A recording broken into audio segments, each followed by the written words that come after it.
ஸ்பைசியா, கிரிஸ்பியா, நல்ல ஜூஸியான ஒரு ப்ரான் 65 எப்படி செய்றதுன்னு பார்க்கலாமா? இது செய்யறதுக்கு ஒரு மிக்ஸிங் பவுல்ல 1/4 ஸ்பூன் மஞ்சள் தூள், 1 ஸ்பூன் தனி மிளகாய் தூள், 1 1/4 ஸ்பூன் தனியாத்தூள், 1/4 ஸ்பூன் சீரகத்தூள், 1 டேபிள் ஸ்பூன் கடலை மாவு, 1 டேபிள் ஸ்பூன் அரிசி மாவு, 1 ஸ்பூன் அளவுக்கு இஞ்சி பூண்டு விழுது, பாதி எலுமிச்சை பழத்தோட சாறு, தேவைக்கேற்ப உப்பு சேர்த்துக்கோங்க. தண்ணி கொஞ்சமா சேர்த்து திக்கான பேஸ்ட்டா ரெடி பண்ணிக்கோங்க. இப்ப இது கூடவே நம்ம சுத்தம் பண்ணி எடுத்து வச்சிருக்க 1/4 கிலோ எறாவ சேர்த்துக்கோங்க. சேர்த்துட்டு நல்லா மிக்ஸ் பண்ணி எடுத்துக்கோங்க.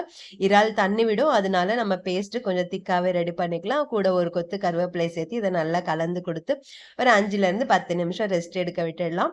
அதுக்கப்புறம் இப்போ நல்லா ஊறி வந்திருக்கு. இது கூட ஒரு டேபிள் ஸ்பூன் அளவுக்கு கார்ன்ஃப்ளவர் சேர்த்து நல்லா கலந்துட்டு நல்லா சூடான எண்ணெயில பொரிச்சு எடுத்துக்கோங்க. இது வேகிறதுக்கு ரொம்ப நேரம் எடுத்துக்காது. மொத்தம் ஒரு 3 நிமிஷம் வேக வச்சு எடுத்தீங்கன்னா போதும். ரொம்ப நேரம் வேக வச்சு எடுத்தீங்கன்னா எறா டேஸ்ட் போயிடும். இந்த அளவுக்கு பொரிச்சு எடுத்துக்கோங்க.